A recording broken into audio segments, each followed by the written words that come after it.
Entering the 2025 college football season, honestly, Colorado was one of the most interesting teams in the nation. We were entering year 3 of the Deion Sanders experiment at head coach, and at the very least, it hasn't been a complete disaster. And Deion made the program respectable and even got them to a bowl game. On the other hand, there was a lot of uncertainty about whether or not Deion was actually a good head coach, or if he just knew how to get talent. Sure, you got your son to play quarterback for you, and you got to coach a man who was, in essence, your second son, and got one of the most talented college football players of all time, in Travis Hunter, to play for you and win the Heisman. But now, they're no longer there. The guys you knew your whole life, and two of the most talented players in the game, aren't available at your disposal.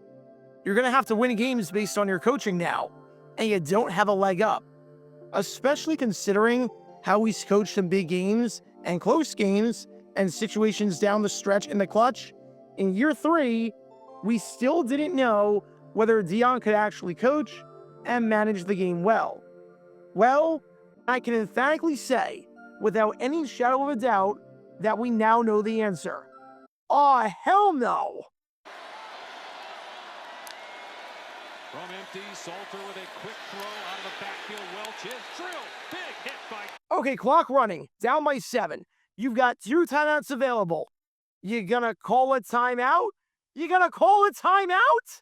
I guess not. That's a lot of time to waste for no reason, but maybe he redeems himself later on. Backner. Taking way too much time off the clock. Sidearm complete. Close to the first down. You gonna call a freaking timeout? What are you saving them for? You're gonna use your freaking timeout here or what? Steps up, gonna run, and he's going sideways. He had the first down. Now he gets it back, but took a ton of time off the clock. Great job, great job. You just wasted about 50 seconds to call 3 plays and kept your 2 timeouts, which are now basically meaningless and have no time left to do anything. You wanted to channel your internet Eberflus or something? Too distracted looking up at the stadium press box, seeing your son's name and jersey retired with his incredible 13-12 record?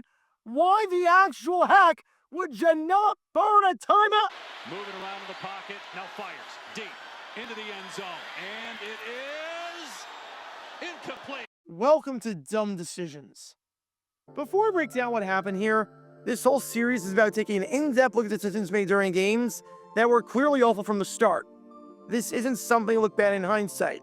Rather, this is something to look awful almost immediately. These are moves where your gut instinct tells you right away that there is no way this can possibly work. And sure enough, your gut instinct was smarter than that of a college head coach. And for this one, we're taking a look at the mind of Colorado head coach Deion Sanders.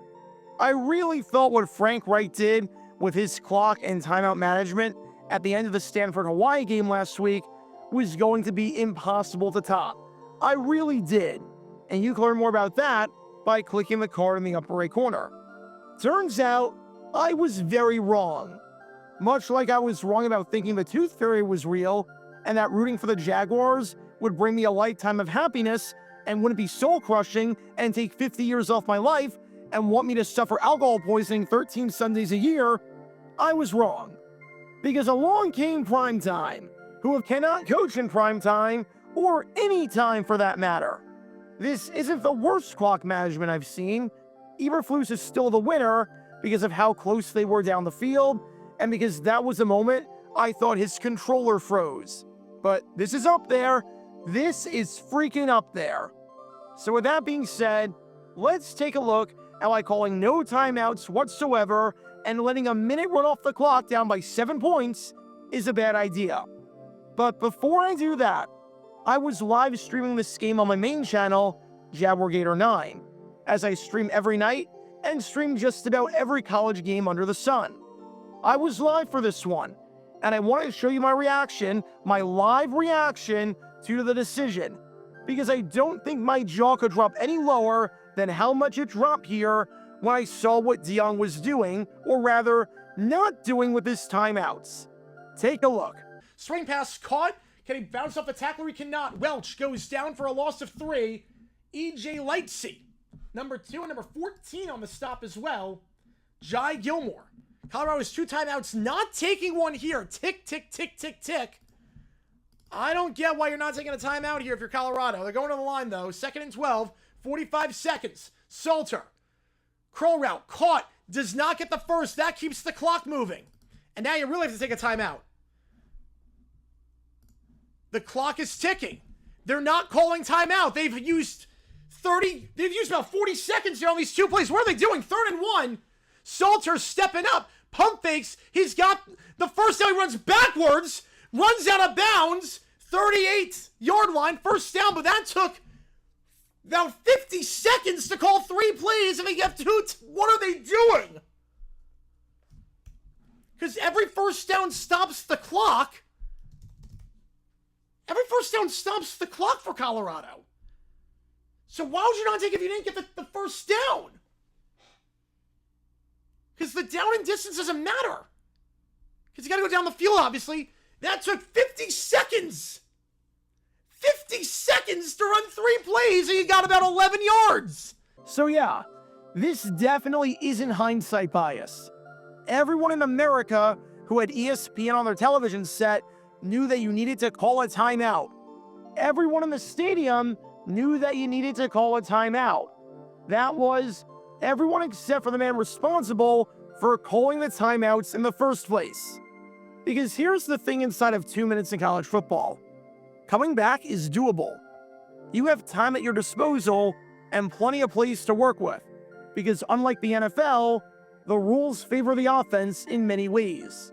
The clock stops on incomplete passes and stops when you get out of bounds. But unlike the NFL, it also stops when you get a first down to reset. So on 95% of the plays that you call, the clock is going to stop one way or the other. The only way the clock runs is if you stay in bounds and don't get a first down. So if one of those plays should happen, it behooves you to not call a timeout, because the time it takes to get up and get to the line is time that is wasted. Which makes it all the more insane that you have this happen not once, but twice, and took close to a full minute off the clock to run 3 plays. Because look at it like this.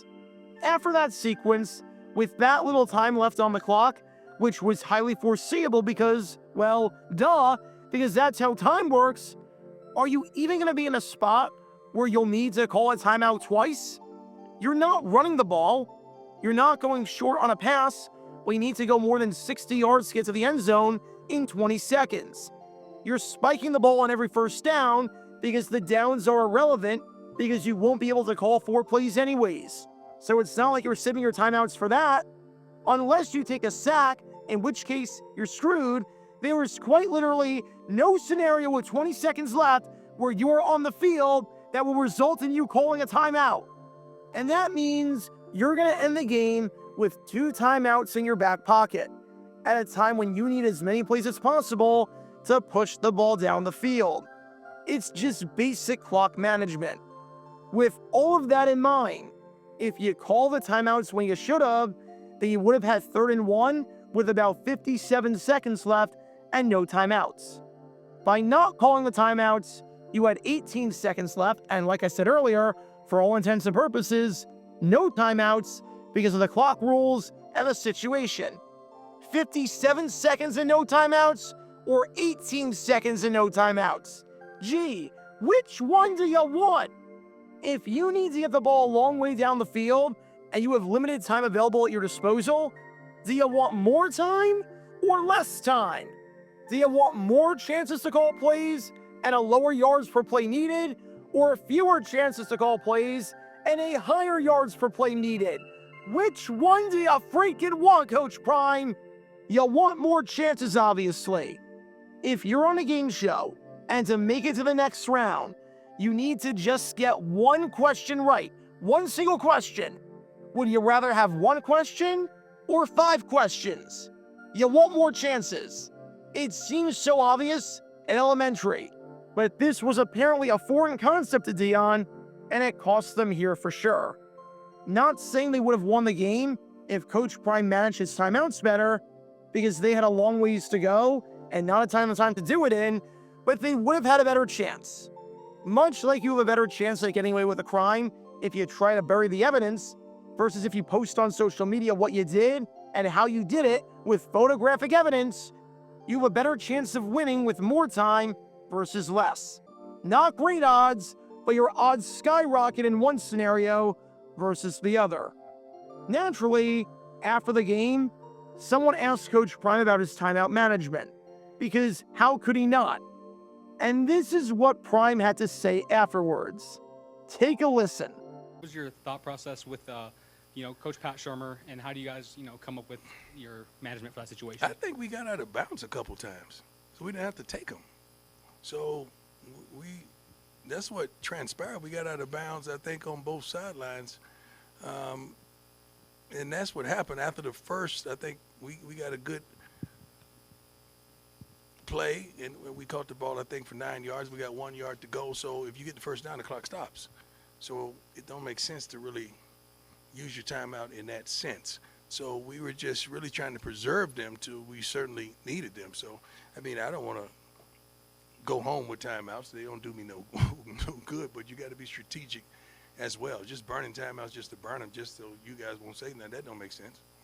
Okay, Coach, how does any of this word salad make any sense?